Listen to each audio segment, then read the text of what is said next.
Welcome to EPG Pathshala. I am Professor Mohinder Chand, Department of Tourism and Hotel Management, Kurukshetra University, Kurukshetra.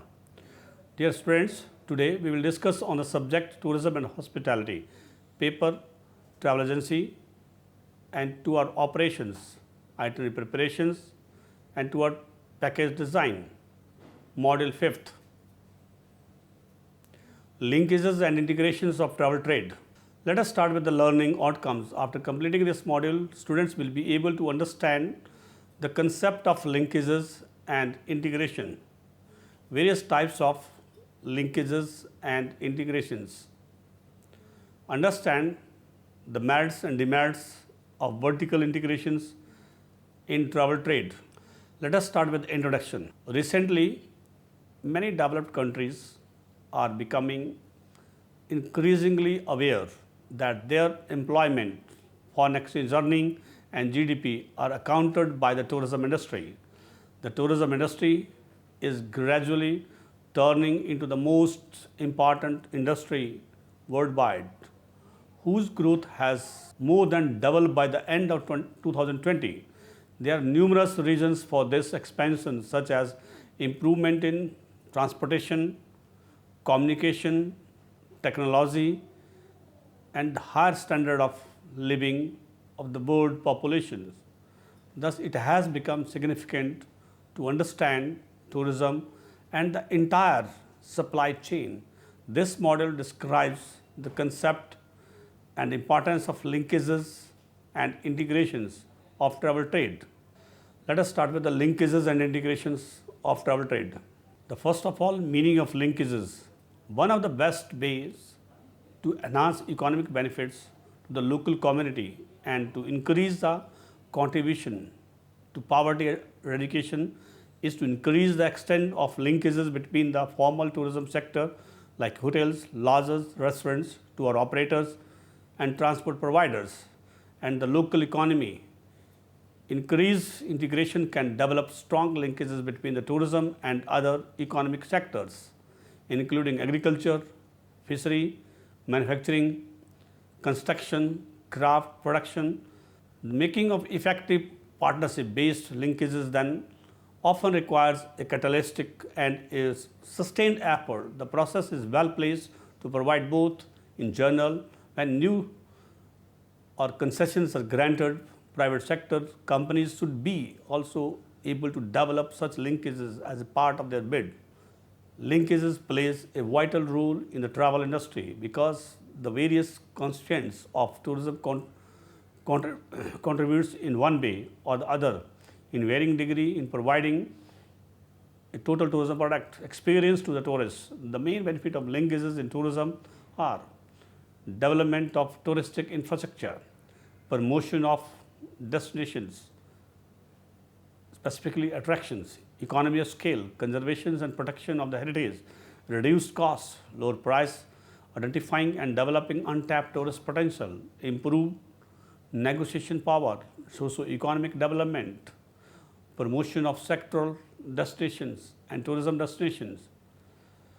Now, the various linkages in travel trade. During the recent past, all businesses have become highly competitive, and the travel industry is no exception in this context. Such competition has compelled the travel agencies and tour operators to seek ways to become more efficient and profitable in this direction, since the tourism product is not an independent product, rather it is a dependent product which is formulated by the tour operators. By assembling the various tourism products, ingredients from airlines, hotels, transport operators, maybe the cultural centers, different other organizations, different other sectors. Essentially, the travel industry has to maintain a close tie with the air industry, hotel industry, cultural and entertainment centers. Such linkages are vital for travel or tour operation industry to serve the diverse needs and demands of the growing tourists. The figure describes the main linkages in travel and trade businesses like accommodation sector, like recreation sectors, like entertainment sector, like airlines, the hotels. They have occupied a pivotal place in the travel industry and are supporting the travel agency business. In fact, travel agencies or tour operators are creating demand for travel, lodging like food, shopping, entertainment and other tourism resources. Accommodation includes all form of lodging, even camping, all type of foods and beverages, services. Transportations includes airlines, rail, road, sea, and then shopping includes any form of retail purchase such as souvenirs, arts, craft, clothing and others. Then banking and insurance companies offer financial and insurance services. Tourism associations offer an opportunity to solve tourism industry problems and provide a platform to develop different type of tourism ethics. Educational institutions provide supply right kind of and right quality of human sources to the travel agencies and tour operators. Keeping in view the above mentioned aspects, one can say that the linkages in the travel industry or the constituents of the travel industry are dependent on each other, not only in terms of their business, but also in relation to determining their marketing strategies. For example, a tour operator will be able to package a tour package with the help of transport sector, accommodation sector, destination attractions, destination organizations and so forth. Hence, all tourism services have a direct impact on the product of the tour operators as described in the linkages of travel trade. Now, let us discuss the linkage with different sectors. Airlines, International Airlines Transport Association operates a network by which travel agencies sell air tickets and receives commission. Thus, the sale of airline ticket is highly regulated and strictly controlled. The agency commission ranging from 5 to 11%. What most major airlines offer additional incentives, that's cash bonus and override commissions. However, in some cases, when a travel agency purchases air tickets in bulk, the margin of the commission will be high. This largely depends on the relationship between the two organizations. The producers of the sale of domestic airlines ticket is differently from the country to country. Even rate of commissions also vary. Today, airline ticketing and reservation is almost entirely automated. Accommodation companies next. Most hotels and other lodging companies, including major Indian and international hotel chains, pay commission to the travel agencies. However, the rates are different. However, hotels in dealing with the travel agencies are more informations and less regulated than the airline companies. Interestingly, many hotels and hotel chains participates in computer reservation system pertaining hotel reservation to be made at the same terminal which is used to sell airline tickets. The commission received from the hotels is the second largest component of total agency revenue. But if the purchase is made in bulk, then the profit is based on the negotiated prices and accordingly the profit may be higher or lower. Then the cruise companies. The cruise companies are informally regulated by its own governing body like Cruise Lines Association, which must approve any travel agencies that desire to sell or booking on behalf of any member of the cruise company. The rail commissions, the companies sell the package on the basis of different type of commission. They provide the accommodation, entertainment and different type of other services. The commission vary from 10 to 20%. However, most cruise packages tour are sold to the public through the travel agency. It was like Thomas Cook who bought first group of foreign tourists in India through the sea route. Next, discuss the insurance companies. Today, many travel companies have included travel insurance in their package tour, like Thomas Cook. The company insured the travelers to protect them against accident, loss of baggage, and missing flights. Successful travel agencies management has to make close contact with insurance companies to obtain insurance policies for their clients. Recently, the Oriental Insurance Company has introduced two new travel policies for domestic as well as foreign tourists, that is Suhana Safar for domestic travelers and Vidya-mitra for the foreign travelers. Incidentally, the foreign policy is an upgraded version of the overseas medical insurance. Next, the banking companies. Travel agencies offer banking facility to the clients like clearance of traveler check and arrangement of foreign currency. Only those travel agencies which are authorized by the Reserve Bank of India under Foreign Exchange Regulation Act 1973 can deal with foreign currency. Banking company give commission to travel agencies on traveler check and currency exchange. Now let us discuss the educational institutions. An agency's success depends almost entirely on the competence of management and the expertise of the staff. It develops manpower planning in such a way that will help to conduct on-campus selection and match the students to the requirements of the company.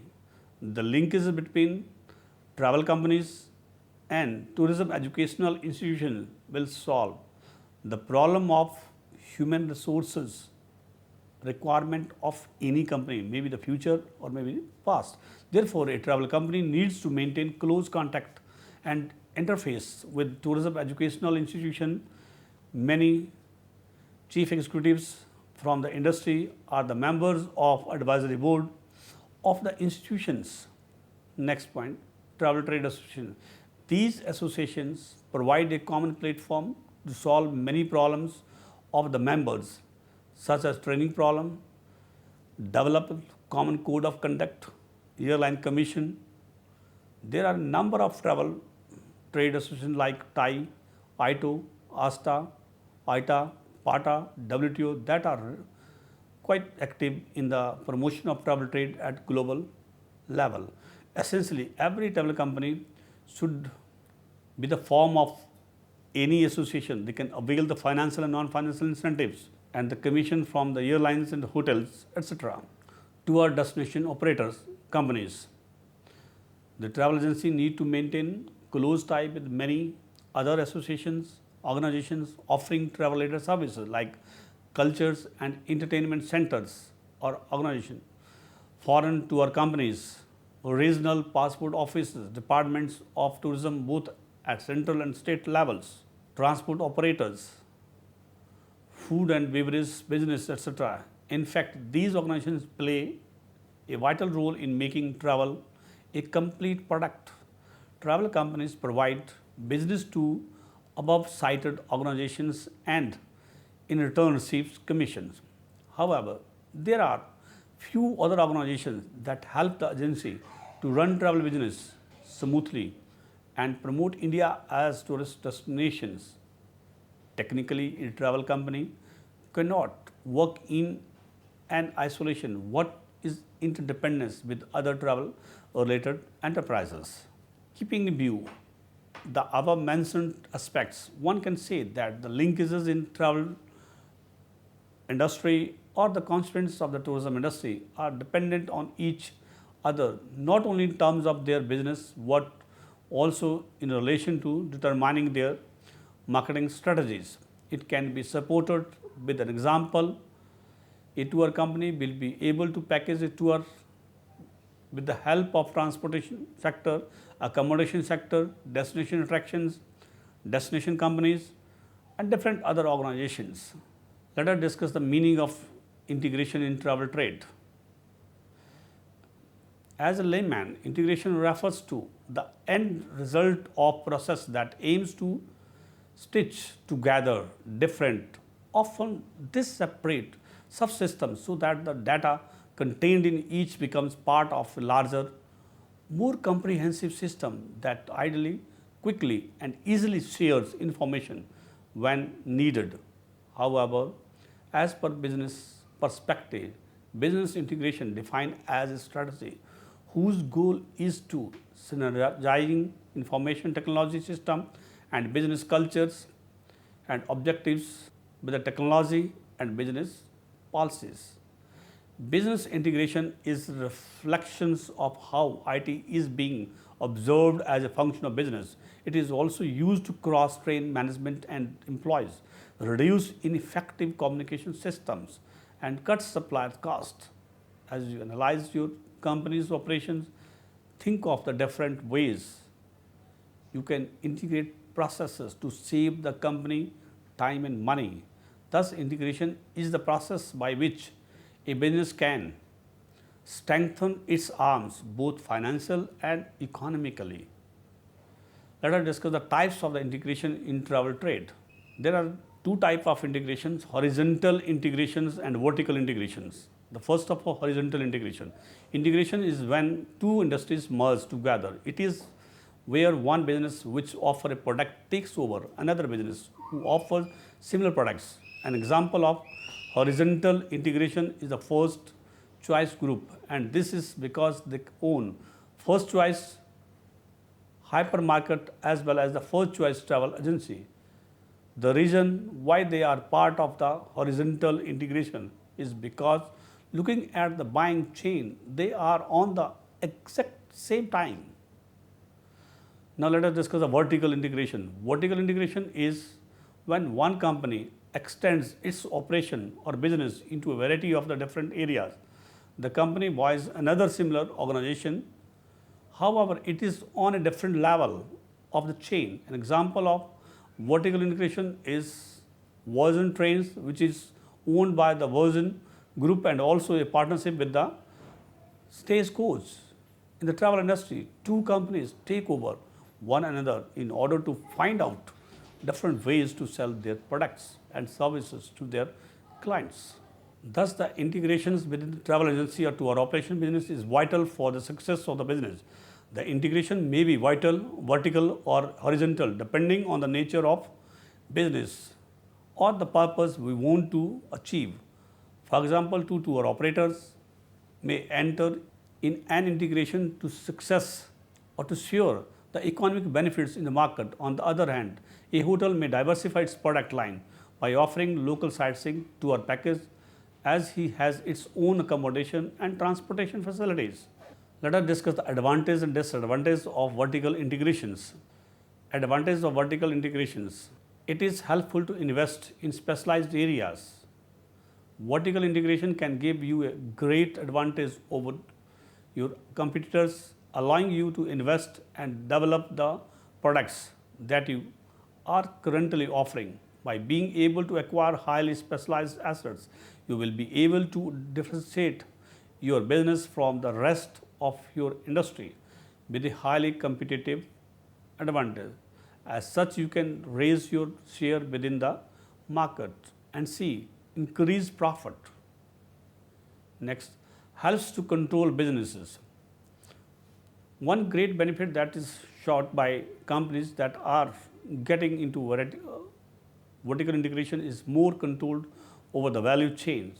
When retailers decide to develop or acquire a manufacturing business, they would gain more control over the production aspect of their distribution. In the same manner, when manufacturing companies perform retailing or distribution, they would have more control over how they present their products and how much they would sell them on the market. Helpful for positive differentiation from the competitors. This business strategy can give an organization important access to more production inputs, process and retail channels and distribution resources. Each of these elements can offer great opportunity to the company to distinguish itself from the competition.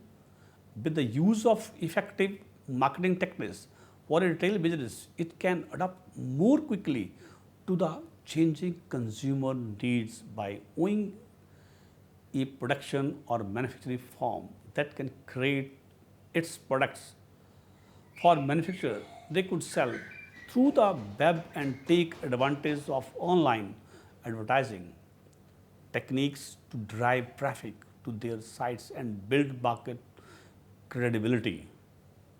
Next, lower cost of the transaction. This can be realized through the intertransaction that can be made between the subsidiaries, and the typical have a central communication and management system that is inexpensive to employ. Effective cost control.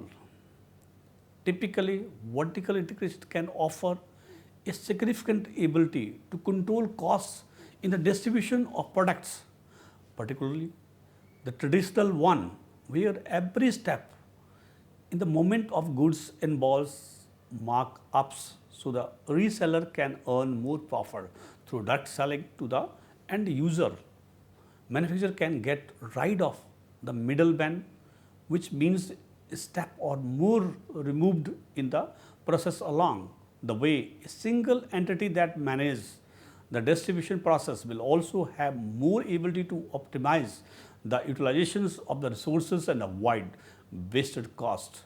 Not only these, what low transportation costs will also be common. High standard products quality. Since subsidiaries are employing a quality control system, it is more likely that they can produce high standard products. Next, competitive advantage. Some businesses get into vertical integration with the sole purpose to increase their advantage over their competitors and block them from gaining access to important markets and scarce resources. For example, a retail might purchase a manufacturing firm to gain access to resources, patents and properties. Technology are only available in the firm's local area. For manufacturer, they may enter retailing and distribution to get direct access to the consumers in a highly competitive market before its competitors do. Next, disadvantage. A good example of this situation is when a business needs to establish excess upstreams capacity to ensure its downstreams operation will get sufficient supply under any demand condition. This might even result in the realizations of the business formal suppliers, potentially its main production process. More difficulties. Take note that vertical mergers will have less economies of scale as most of their production processes are at different levels. Moreover, there is still scope for monopoly power or even non-monopoly power. For example, Tide pubs could charge higher prices to consumer while having fewer choices on beer. Decreased flexibility. The main contribution to this problem are the upstreams and downstreams investments. The business is making great barrier to the market entry. Tourism business that have control over access to crucial components that are quite scarce due to the vertical integration would often create some barriers to market entry. They have the ability to limit competition and would establish a strong position in the market to protect their consumer base. However, they might face antitrust regulators who think that they are influencing market concentration, cause confusion within the business. Retail and product development are distinct businesses, and doing both could require more work to be done. Also, a lot of entrepreneurs who are often trying to think of too many things would confuse, distract, and harm their bottom line. next huge amount of money. For a great vertical integration to happen, a company should have an extremely large amount of capital to be invested. After all, they might have to purchase new facilities, hire a large number of new employees, and control their new facilities, making this strategy nearly impossible for smaller companies to employ. Let us discuss a summary. Linkages and integrations of the travel industry are crucial while formulating tourism plans, policies, and designing, developing, and promoting tour packages. Linkages are and integrations in travel tourism industry do not exist in vacuum. Rather, they develop and are operated in a complex environment that is continuously changing. These environmental changes and their underlying forces can have profound efforts on the tourism chain in the short as well as the long run. The tour planners, tour organizations must therefore be sensitive to the environment and environmental changes in order to plan effective marketing strategies for meeting these changes successfully. To do so, the government tourism industry must have a good understanding of the environment and how it influences the tourism chain and linkages. This model clearly defines the concept of linkage and integration in travel trade business and also introduced you with the various types of linkages and integrations with their respective advantages and disadvantages. Thank you very much for watching EPG Pathshala.